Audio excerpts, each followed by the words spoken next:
APA versus MLA. All right, so for my web-based asynchronous class, I ask students to use citation style that is appropriate to their major and career aspirations. However, I think it's really important for students to know the difference and to be able to recognize and use both citation styles. One, you're taking classes that are some of the classes require MLA, some APA. So as a college student, you need to be aware of both citation styles, and you will have to use various citation styles depending on the class that you're in. But number two, many of you are going into education. So you're going to be educating students in various classes. So you're going to come across and maybe have to teach both citation styles and be aware of the citation styles. So MLA is a citation style used in humanities. So English, literature, history, theater, art, things like that. APA is typically used in education, psychology, sociology, social work, things like that. Now, there's some similarities here. Hey guys, do you happen to notice this is a graphic organizer that is synthesizing the use of these two citation styles? Graphic organizers. All right, cool. Anyway, so both citation styles, their papers are formatted in double space. They both have a citation or a reference page that has a page break that is double spaced with hanging indent. But what they call it is completely different. So MLA calls it a works cited page, and APA calls it a reference page. They're both located at the end of the work, like I said, with a page break. Now, the works cited page usually uses first and last names, John Smith, so Smith, John, whereas APA is more concerned with the last name and then uses the first initial. So there's a big difference there. When information is cited within the body of the paper, both are using parenthetical citations. But what goes in there and how those specific elements are arranged or separated is a little bit different. So MLA uses the last name and page number, but does not separate the items by comma unless you have the same author in two different works. Okay?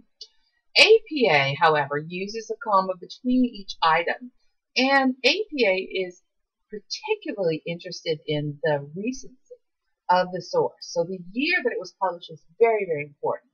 So we're going to have the author's last name, comma, the year, comma, and then whether or not you're using the page number depends on whether you have a direct quote or a paraphrase. So APA requires you to use the page number from the original source with P period or PP period, depending on whether that's plural or singular in there.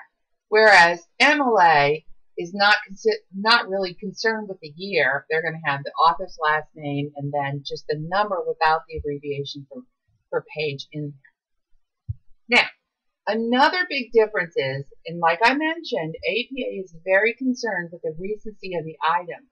When you first mention the source in the sentence, they really want you to say Jones and then 2010 in parentheses believes that blah, blah, blah, blah, or whatever.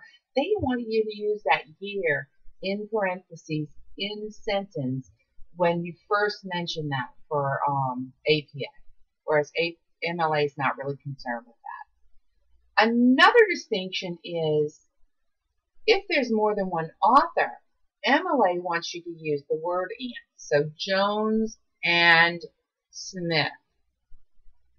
Okay?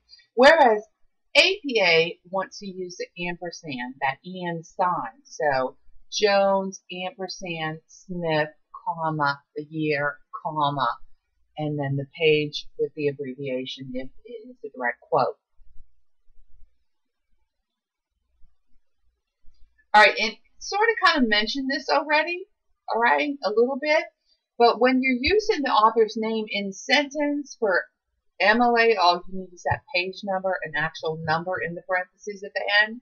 But APA wants you to use that year right there next to the author's name, and then if it's a direct quote, just the page at the end, and then for subsequent citations for that, if you use the name in sentence, you still need the year and the page if it's a direct quote, or just the year if it's a paraphrase after that. Both of them use, for the works cited, a reference page, an alphabetical ordering of the citations on the reference or works cited page. And then another distinction is that quotes of 4 lines or more need to be blocked or further indented for MLA, but APA, instead of using lines, they count the words. So 40 words or more is further indented. In either case, though, when you do this, you're removing the quotation marks. And, okay, so I didn't mention this before, but both citations actually have the end punctuation at the total end of the sentence and the parenthetical citation inside the punctuation mark. So your sentence, whether that's a quote or direct quote or a paraphrase, and then the information, the citation in parentheses, and then the period. Okay, both agree on how they do that. But when we have a long quote, you take the quotation marks off, you inset that a little bit, and then you have your period next to the words, and then your parenthetical citation outside of that. So that's a little bit different from shorter quotes. Okay, so this chart does not show the difference in how titles are used, but I think that's really important as well. For APA, all words in a title have a capital letter except for conjunctions, infinitives, articles, and prepositions.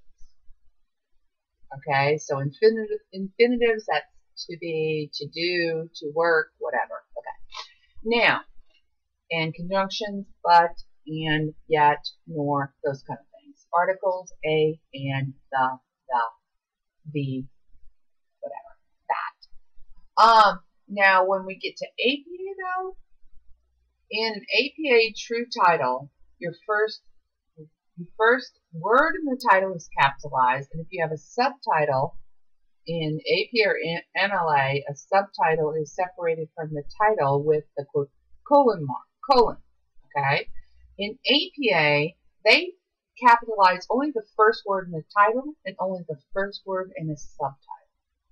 And then everything else is lowercase unless it is a proper noun. A proper noun is someone's name, a city, things like that. Okay, so that's a big difference as well. All right, now I have side by side an APA over here on the left page. Now there would be a page break between this cover page information here and then the paper. And then this is an MLA on the right-hand side. So MLA puts the student information up here at the top. That's your identifying information. Centers the title over the page and then uses indented paragraphs there from there on. APA uses a cover page with this information, page break, and then starts the paper from there with a running head. That's your title up here in the header. Yeah, APA oftentimes will use headers, whereas MLA will not. And then clearly you can see that the reference pages have a lot in common, but a little bit different. So we have this running header here, and then the title in an APA page is references, whereas the title in an MLA page is works cited. Both pages, title of the pages are starting from the top margin, and then for both we have alphabetical ordering and hanging indent with even double spacing. Okay. But the citations are a little bit different. This is what I was talking about with the titles in APA. only the first letter or first letter and proper nouns and then the first part of the subtitle there. Whereas here, I'm trying to find the regular title here. Alright, so you can see here with this article, historical census browser, each one of those are capitalized because we don't have prepositions, conjunctions, articles, or infinitives there. Okay, so that's your major differences between APA and MLA, and I hope this was really informative for you.